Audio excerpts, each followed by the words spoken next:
All right. Happy Tuesday, guys. Today we're just going to dive right back in. It's advisory day. It's a pretty short day. And so I've got a lot to go over, and then you're going to have a relatively short, easy assignment today. I will tell you this in the start of the hour. Yesterday's assignment was taking notes. Okay. Today's assignment is actually kind of a quiz slash worksheet at the end. It's not super long, but it will involve you needing to know what we've covered today. If you would like to take notes while I teach today's lesson and you want to get out a sheet of paper and you want to take those notes, I'm not going to make you do that today, but I will tell you it will be very, very, very valuable in learning, being able to do your assignment later. So you might want to get out a sheet of paper and take notes, but I'm not going to make you. I'm going to leave that totally up to you. Okay. Review from yesterday. We talked about equine. We talked about all the different gender terms. We talked about measuring horses in hands from the grounds to the withers. Right, a hand is about 4 inches, and this will put them in those categories of um, ponies, light horse, and draft horses, with ponies being under 14.2 hands, light horses 14.2 to 17 hands, and then your big old draft horses above 17 hands. Okay. The draft horses are going to be important for a video I'm going to show you here in just a minute. Then we talked about face markings, which is going to be necessary to ace your assignment today. Remember, we have a star. Star is right in the middle of the forehead, small. We have a snip, which is actually going to be right between the nostrils. We have a strip, which is a narrow vertical marking. We have a blaze, right? A blaze is going to be a little bit wider, staying within those eyes. And then we're going to have a bald face, which is going to go outside that. Now, not all horses have them, but those are 5 very, very common face markings. And we could get a combination of several of those as well. Okay, so know that as we dive in. Now, each day, I would like to at some point talk about a really cool horse competition. And so I want to kind of pull up a video and show you a really neat one today. Now, this competition is going to be for your draft horses, your Clydesdales, right? This is called a pulling competition. So we are looking at your really, really, really strong horses, okay? These guys are actually attached to 18,000 pounds of weight, which is very, very, very heavy, right? And you can see these horses are really, really ready to go. They're eventually going to get this thing down and they're going to connect it. And when they do, they best get out of the way as fast as they can, right? This takes a couple of tries to get these horses kind of lined up and ready to go because they are very, very amped up, very revved up and excited to go here. But they're going to bring them around, but they're going to see basically how far can these horses pull, how much weight can they pull, right? So these are those draft horses. You'll notice on the sides they have these things called blinders. Blinders keep the horses where they're really not distracted by the people in the audience. Anyway, unconsidered silence, kind of let them get this thing worked out right right here. You obviously are not going to pull these things back against their will because they'd be very, very strong.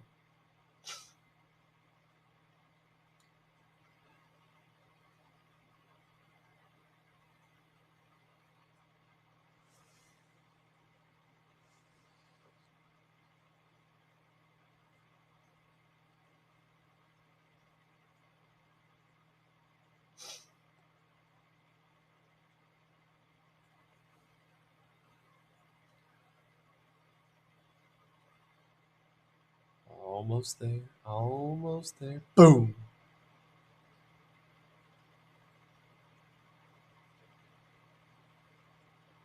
Okay, so they had to pull at 18,000 pounds of, I don't know what that is, concrete, a certain distance there.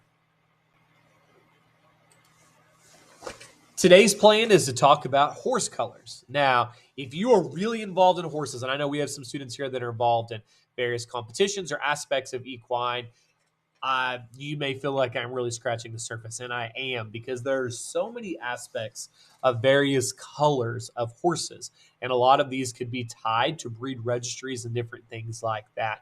There's even a couple of colors that I'm going to hit on today, and just so you know where this is coming from, I'm using our book that kind of guides what I teach in this class, and so uh, anyway, I'm going to go through these colors.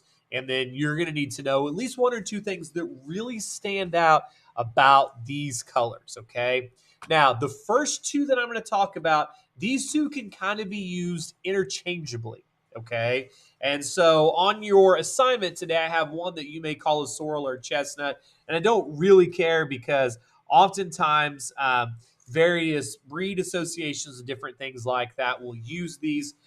Both of these, it's kind of a lighter versus darker type color. And it really doesn't matter, okay? And so I know some people are going, yes, it does, Mr. Branscum, but we just kind of lump this sorrel and chestnut here together. So let's talk about this, okay? Sorrel is going to be kind of a lightish, reddish brown color. So you can see with this horse here being kind of a more lighter red, brown, coppery is what this site uses. And then you'll notice their points. What do I mean by points? I mean their mane, their tail, which you can't see, the legs and the ears are all the same color as the body, with the exception of white markings. Now, all we've learned about are face markings so far. If you look at the face marking of that, hopefully you can see right away that it's a blaze marking, right? We haven't talked about leg markings yet. There's a sock on that horse. But those markings are kind of secondary. They don't really factor into the actual color of the horse, okay? Now, when we look at chestnut, it's kind of the same thing, and that its body and its points, its mane, tail, ears, nose, are roughly the same color, though we could argue this one right here, okay? So a sorrel and a chestnut, we go from a lightish red-brown to a darker red-brown. That's kind of your difference in your sorrel and your chestnut. So sorrel and chestnut, lighter red-brown with the sorrels, darker red-brown with the chestnut. But it's important to remember that the points, once again, legs, tail, ears, mane, all of those are going to be the same color as the rest of their body. Okay. I think on your assignment today, I think I included a sorrel and I think I left off a chestnut. So if you're looking on your assignment at a sorrel is going to be that reddish color. And you'll notice once again that its mane and ears and legs, and if you can see its tail, are basically the same color. Okay. Now, as we move to a bay-colored horse, that's going to be a little bit different. So a sorrel and a chestnut are going to have that reddish coat, whether it's lighter or darker, and their mane and tail are the same. If you look at a bay horse, okay, they are going to have a black points, okay? So you'll notice this horse has roughly the same body color as this one, okay? But its legs, ears, mane, and tail, and even some of its legs are pretty much black, okay? Now, you can have black legs that are covered in white markings, and that's totally fine. So remember that if it stays that reddish-brown color throughout, it's going to be either a sorrel or a chestnut. If it has that darker mane and tail or those darker points, then we're going to have a bay here. Okay. Next, we have what we would call a brown. Okay. I also would probably say that this horse has a star, snip, and strip on its face, right? You can see those kind of broken up. It's not uniform like you would see in a snip or a blaze. Okay. All you really need to know with a brown horse is that it's going to have a mixture of black and brown in its actual coat, but then its mane and its legs and tail, or its points, are black. On your assignment, I would like to see the word points used quite a bit, okay? Because we're wanting to see those extremities of those horses. Those are going to be called your points, okay? So once again, sorrel and chestnut, light red versus dark reddish brown, and their mane and tail are the same. Bay, some type of reddish coat, but their points are going to be black. We talk about brown, it's basically a mixture of a black and brown, okay? But then its points are going to be black in color. As we get to the black, we're here in Stillwater. We know what a black horse looks like. We all saw Bullet run out all 5 times Ollie Gordon scored on Saturday, okay? A black should have a solid black coat, no signs of any other colors. Sometimes we get mistakes here, especially times of year. And I think it's important to think about. If you have a horse like Bullet and you want it to stay that black, jet black, you're going to want to keep that horse out of the sun a lot. We're going to bleach that color if we're out for too long. And so we really want to keep that horse confined in stalls and barns, out of the sunlight if we're trying to maintain that color. For the sake of this class, right, you're looking at horses that are solid black. Palominos, now not just the restaurant, But Palominos here, as we move to those, these horses are going to have a golden color, and their mane and tail are white or kind of a light creamy color. Okay, once again, we may see, I would consider this a blaze face marking, kind of a wider snip, right?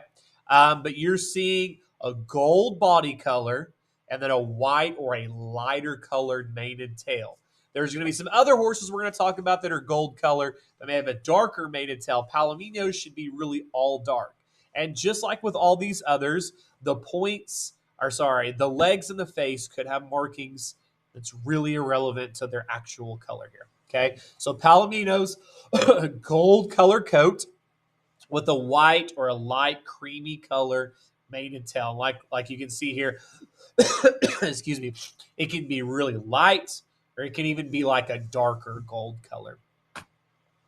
Now, buckskins are going to have kind of that yellowish tan color as well, but their points are black. So Palominos, we're going to have the white points or the mane and tail, right? A buckskin is going to have the black points. So kind of a tan, sandy color, but a very dark mane and tail and like legs, muzzle areas like that, ears. So similar to duns, which we haven't gotten to yet, what I do want you to see with these buckskins is they don't have what we call a dorsal stripe. And dorsal means over their back. Think of a dorsal fin on a shark, right? That dorsal stripe. Buckskins don't have that. So if you follow my mouse here over its back, there's not that dark stripe that you would see on this buckskin. Okay, which leads me to a dun. A dun is very similar. Okay, they're going to have that sandy yellow coat. They're going to have a black mane and tail. Their legs are usually darker, but they will always have a dorsal stripe, which is that black stripe down the middle. So just kind of a spoiler on your assignment today, it's going to ask you, give me a couple things that really indicate to you that that horse has that color. Okay, you're going to be able to look at that and see that. Okay. Now, we learned about roans. Roans are a mixture of red and white hair colors. Okay, or sorry, a roan could be a mixture of all kinds of colors. Think of it, a blue roan or a blue keeler, right? A mixture of two hair colors. A red roan is basically just that salt and pepper, but instead of pepper, we've got red. Okay, mixture of chili powder and white hair. I don't know. Okay, so oftentimes you're going to see red on the head and lower legs, a red tail, or kind of a lighter tail. But just know that red roan, that's that mixture of two more hair colors. That's red and white. Now, a blue roan is a mixture of white and black. If you go down to the barn, you see what we call blue butts. Those are pigs that have a mixture of black and white here. It kind of gives you that blue color that we call it. Non-livestock people under you may be like, it looks blue to me, or sorry, it looks gray to me. Yeah, it kind of looks gray, blue, whatever you want to call it there. But that blue roan is a mixture of those two different hair colors. Okay. Paints, man, we could do a whole lesson today on all the different types of paints. Okay. Just know when we talk about these paints that we're seeing that splash, that different color that's going to be on them. Okay. And you're going to hear sometimes about paints and pintos, and there's several different types, whether we're talking about a Vero or Tabiano, which are two really common ones here. You can see they're basically just polar opposites of each other as to where the light is. Just recognize a paint color when you see it. Now, this one right here, horse people in here might get offended. Peggy Holmes is going to throw her arms up and storm out and say, Appaloosa's a breed, Mr. Branscum, and I know that it is, but I do want you to know just this Appaloosa general color pattern, which is typically that spotted in color. Now, we have moved past this as an association, so to be an Appaloosa horse, you have to prove this through a blood test. So there are Appaloosa horses out there that do not have any spots on them. But I just, for the sake of this class, wanted you guys to know that general color that we would see associated with an Appaloosa, which is why I put it here with the colors and maybe not so much with the breeds. Okay, let's review. If you knew him before you ever came to this class, take a second before just blurting him out, and we'll just kind of go right through these. So, what is this thing right here? Kind of has a sandy color, black points, but no dorsal stripe, which you would have seen in a dun. Instead of a dun, it's a buckskin, tannish yellow color, black points, no dorsal stripe. Oh, but this one does have a dorsal stripe. So it's colored just like a buckskin, but it has a dorsal stripe. So it is a dun. Okay. This next one, golden color, lighter color, mane and tail. There's a Mexican restaurant named after it. Palominos. Good, good, good. All black with no other colors? Sounds like it's black to me. That's pretty simple, right? That one's easy. Okay, this one, right, kind of has that reddish color. The mane and tail are exactly the same. So it's going to be a sorrel. Good. Okay, this one, a mixture of two colors, those two colors being red and white. And that's going to be red roan. Okay, this one right here. Okay, bay. All right, this one, we talked about this color with pigs, a little mixture of black and white hair colors, and that's going to be a blue roan. This one, black and brown mixture of colors, but the mane and tail are black. That's going to be your brown. And then we talked about this, more of a breed, but understanding that spotted color of Appaloosa. Okay, now, if I can get to our assignment here, what I'm going to ask you to do is in a second get out a Chromebook, and you're going to go through each of these, and you're going to look at this color, and you're going to tell me two ways based on what I've taught you today that horse color is that color. If you're not 100% sure if it's that color, Google that color, right, and online and see if it kind of aligns with that, right? But you can see these right here, and then I'm going to ask you, does the horse have a face marking? This horse does, but this horse does not. Okay, so you're going to go through each of these and write down what they are. When we get to the very end here, you're going to pick another horse, and you're going to put that up here. You're going to find a picture, and you're going to tell me two ways you knew that. So with all of these, you're listing the color, two ways you knew the horse was that color, and if the horse has a face marking below, put that. If not, just put no. Okay, that's your assignment for today. Pretty easy and straightforward.